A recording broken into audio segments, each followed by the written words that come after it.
आज के कार्यक्रम के सम्मानीय वक्ता अवध विश्वविद्यालय अयोध्या धाम अर्थशास्त्र एवं ग्रामीण विकास विभाग में कार्यरत प्राध्यापक डॉक्टर विनोद कुमार श्रीवास्तव जी को मैं धन्यवाद करता हूं कि वो हमारे इन विभिन्न महाविद्यालयों में अपना समय दिए हैं।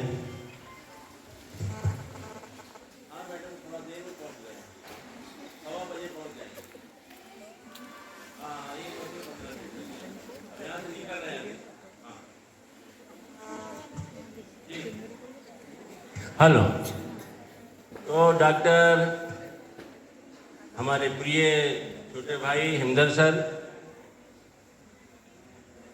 जब मैं यहाँ आता हूँ तो मुझे सबसे पहले याद आती है डॉक्टर हिमदर सर की। और आने के पहले मैं डॉक्टर सर को ज़रूर याद करता हूँ। एनएसएस के राष्ट्रीय सेवा योजना इस ज़िले के संयोजक भी हैं, अर्थशास्त्र के पीजी कॉलेज के विभागाध्यक्ष भी हैं और बड़े विनम्र हैं। मैं रास्ते में सर से बात कर रहा था कि इतना विनम्र व्यक्ति मिलना मुश्किल है ना। आज के कार्यक्रम के अध्यक्ष पैकरा मैडम, जो आज प्रभारी प्राचार्य भी हैं, कुशवाहा जी और प्रिय पवन उपाध्याय जी, सभी का नाम लेना संभव नहीं है, इसलिए मेरे सभी साथी प्राध्यापक साथीगण, युवा विद्यार्थियों, समय का अभाव है, चिरमिरी पहुंचना है 45 मिनट में, और सर का उद्बोधन उद्यमिता में बड़ा सारगर्भित हो चुका है। मैं केवल इतना कहना चाहूँगा कि उद्यमिता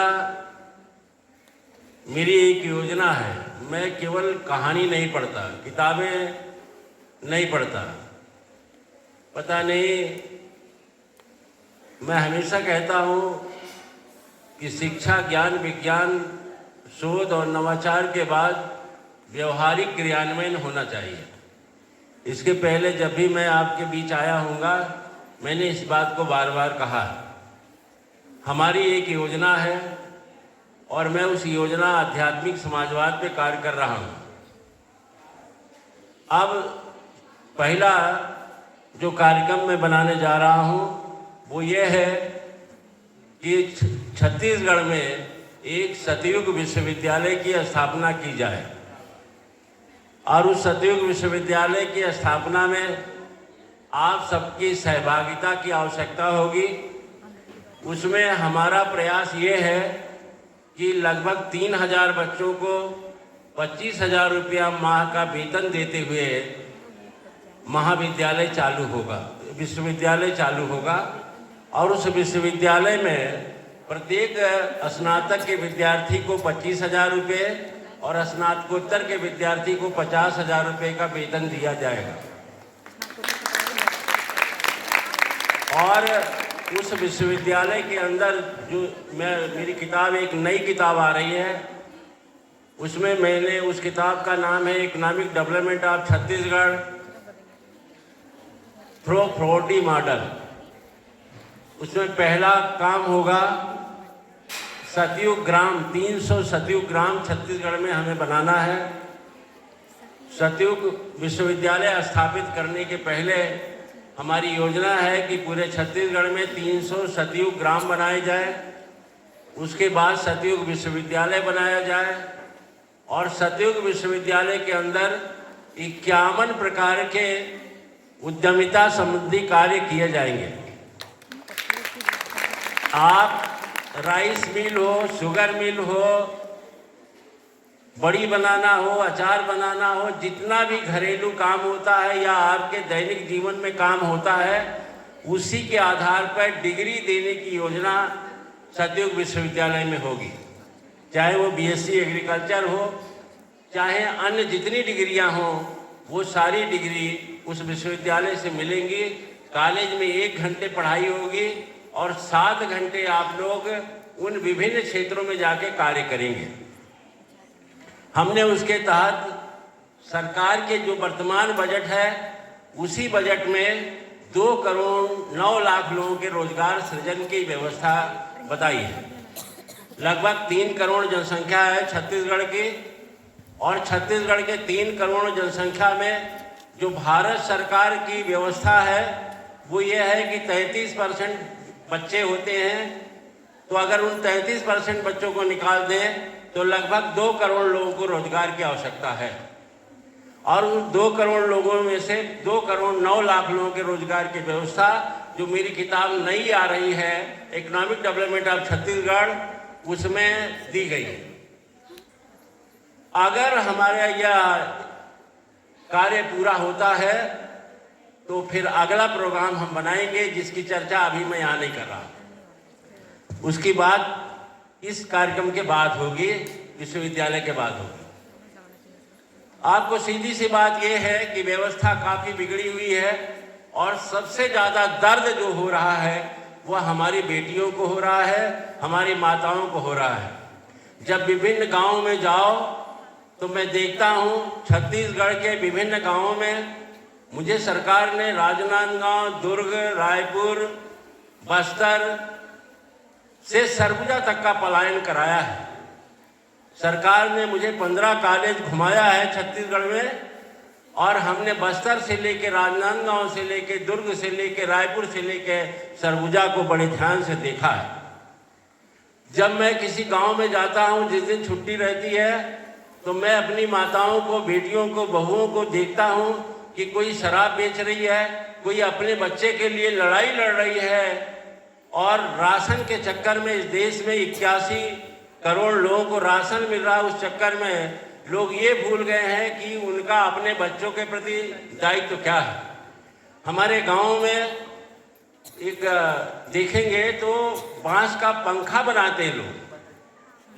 अभी सर बांस की बात कर रहे थे, छोटे छोटे कुटीर उद्योग हमारे गांव में पहले से हैं, उसको विकसित करने की जरूरत है। आप देखेंगे गाय के कंडे को अमेज़न में 50-50 रुपये में बेच रहे हैं लोग, और हम लोग गाय पालने में शर्मा रहे हैं। तो कहने का मतलब ये है कि लोगों को पैसा देने को तैयार हैं, लेकिन अब कोई गांव में रहकर काम नहीं करना चाहता है। और भारत के विकास के लिए हमने नारा दिया है कि चले चले गांवों की ओर, बहुत हुआ शोषण का जोर, ट्रैक्टर को अब दूर भगाओ, खेतों में बैलों को लाओ। एक चीज हमेशा ध्यान रखिएगा कि जिस देश में गौ माता, भारत माता और अपनी माता का सम्मान नहीं होगा, वह देश उत्थान के चरम उत्कर्ष बिंदु पर नहीं पहुंचेगा। राम राज्य का राम कहाँ है, भारत का स्वराज्य कहाँ है? राम राज्य लाना चाहते हो तो राम को लाना पड़ेगा, स्वराज्य लाना चाहते हो तो अपने हाथ से काम करना पड़ेगा। ये डिग्रियां जिसको मैकाले ने लाया था, मैकाले का काम यही था कि भारत को नष्ट करना है, बर्बाद करना है। उसने अपने बाप को चिट्ठी लिखा था कि हम इस शिक्षा व्यवस्था को ला रहे हैं जिससे भारत के लोग भारत को भूल जाएंगे। आपको मैं बता दूं कि ईस्वी एक में भारत की अर्थव्यवस्था पूरी दुनिया की अर्थव्यवस्था का 52.9% हिस्सा था। उस समय भारत कृषि प्रधान देश नहीं था, भारत ग्राम उद्योग प्रधान देश था। भारत एक ग्राम उद्योग प्रधान देश था 1 ईस्वी में। और उस समय हमारी स्थिति ये थी कि हम पूरी दुनिया की इकोनॉमी का 52.9% हिस्सा थे। अंग्रेजों के आने तक भारत 24.9% हिस्सा था दुनिया का, 1/4 हिस्सा था। आज लोग बोलते हैं हमारी इकोनॉमी बनेगी, इकोनॉमी बनेगी। क्या इकोनॉमी बनाओगे आप? आप विदेशी लोगों को ला के भारत में, बड़े बड़े उद्योगों का स्थापित करके भारत में 138 लोगों को भारत का राजा बना के भारत को भारत नहीं बना सकते। 138 लोगों ने भारत, अभी सर बता रहे थे कि 5% लोग पूरी इकोनॉमी को खा रहे हैं। मैं केवल बता रहा हूं आपको, 5% तो छोड़िए, 138 लोग इस देश को चूस के खा रहे हैं। 138 लोग। पिछले 10 वर्षों में, 15 वर्षों में 40 लाख करोड़ रुपया माफ किया गया है बड़े व्यापारियों का। उतना हमारे देश की जनता को नहीं मिला है। पूरी देश की अर्थव्यवस्था में 182 लाख करोड़ का कर्जा है केवल केंद्र सरकार का। राज्य सरकारों की बात छोड़ दीजिए। तो मैं ये बताना चाहता हूं कि देश की स्थिति बहुत अच्छी नहीं है। नौकरी की अपेक्षा मत करिए। अपना हाथ आपको परमात्मा ने दिया है। एक बार मेरे एक प्रोफेसर साहब, प्रिंसिपल साहब बोले कि पांडे सर, मैं दुर्ग में उस समय था कॉलेज में, पीजी कॉलेज दुर्ग में था, तो वो कार में आ रहे थे हमारे प्राचार्य महोदय। बोले पांडे सर आप मेरी कार में बैठ जाइए। मैं बोला सर मैं पैदल चलता हूं, जहां आवश्यकता नहीं होती वहां कार नहीं उपयोग करता। 1982 से कार छोड़ चुका हूं। जब मैं कॉलेज में आया तो नाराज हुए, बोले अपने आप को बड़े आदमी समझते हो, आप कार में मेरे नहीं बैठे। मैंने कहा महोदय आपका पैर है, आपका हाथ है, आपका दिमाग है, इसलिए आप कार चला रहे हो। जिस दिन हाथ नहीं रहेगा, पैर नहीं रहेगा, दिमाग नहीं रहेगा, आपकी कार नहीं चलेगी, आप बेकार हो जाओगे। इसलिए ध्यान रखना, आपका हाथ परमात्मा ने दिया है, मूल्यवान हाथ दिया है। हमारा हथकरघा और उद्योग जब तक जीवित था, हमारे गांव में कुम्हार जब तक जीवित था, कोई गरीबी नहीं थी। भारत कृषि प्रधान देश नहीं था, भारत ग्राम उद्योग प्रधान देश था। भारत को कृषि प्रधान देश बनाने का कार्य अंग्रेजों ने किया है। इसलिए भारत को फिर से भारत बनाने की आवश्यकता है। भारत को गांव प्रधान देश बनाने की आवश्यकता है। भारत को एक कुटीर उद्योग प्रधान देश बनाने की आवश्यकता है। आपको अपने हाथों को काम देने की आवश्यकता है। इसलिए हाँ,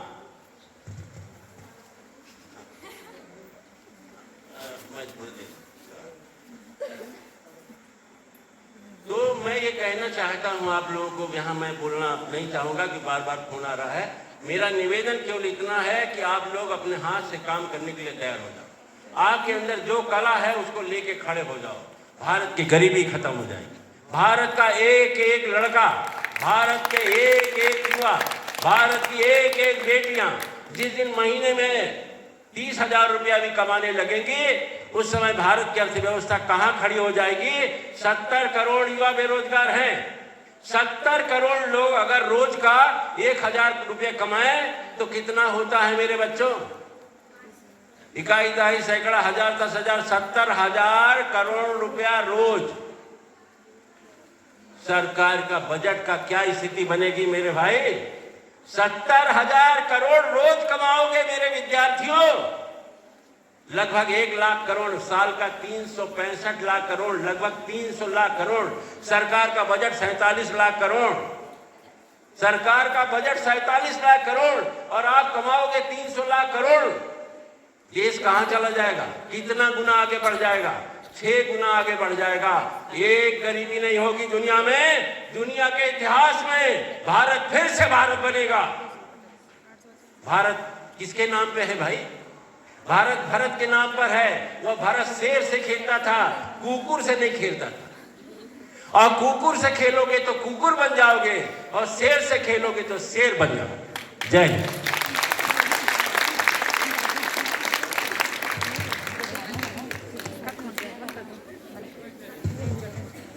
बहुत बहुत धन्यवाद सर। आपका यह स्पीच सुनकर हमारे डॉक्टर विनोद कुमार श्रीवास्तव सर एवं विशिष्ट अतिथि डॉक्टर JN पांडे सर, इनका हमने आज उद्बोधन सुना उद्यमिता एवं कौशल विकास पर। आने वाले समय में अगर हम देखें तो निश्चित रूप से उद्यमिता और कौशल विकास ही हमें मुख्य रूप से जॉब या रोजगार दे सकता है। अगर हम पूर्ण रूप से चाहें कि केवल शासकीय नौकरी या सरकारी जॉब के भरोसे ही रहें तो ऐसा संभव नहीं होगा, क्योंकि इतनी बड़ी जनसंख्या में केवल 5% लोग को ही सरकारी जॉब मिल सकता है। बाकी लोग क्या करेंगे? तो बाकी लोगों को अलग अलग क्षेत्रों में उद्यमिता करना होगा, रोजगार सृजन करने होंगे और बहुत सारे लोग को कौशल विकास के माध्यम से उसमें रोजगार मिलेगा। तो आज के मुख्य अतिथि डॉक्टर विनोद कुमार श्रीवास्तव सर, विभागाध्यक्ष अर्थशास्त्र, डॉक्टर राम मनोहर लोहिया, अवध विश्वविद्यालय अयोध्या, एवं विशिष्ट अतिथि डॉक्टर JN पांडे सर का मैं तहे दिल से हार्दिक धन्यवाद, आभार ज्ञापन करता हूँ कि वे हमारे यहाँ आए और हमें बहुत ही महत्वपूर्ण विषय पर ज्ञानवर्धक बातें बताई और अपने विचार हमारे समस्त रखे और सतयुग विश्वविद्यालय की एक कल्पना हमारे सामने रखी, एक आधार रखा उन्होंने। और निश्चित ही ऐसे प्रयास जो हैं हमें और हमारे समाज को आगे की ओर ले जाएंगे, विकास की ओर ले जाएंगे और एक उन्नत समाज हमारे समक्ष होगा। तो मैं सभी मुख्य अतिथियों एवं अतिथियों का, समस्त विद्यार्थियों का आभार ज्ञापन करता हूँ। धन्यवाद। धन्यवाद वरुण।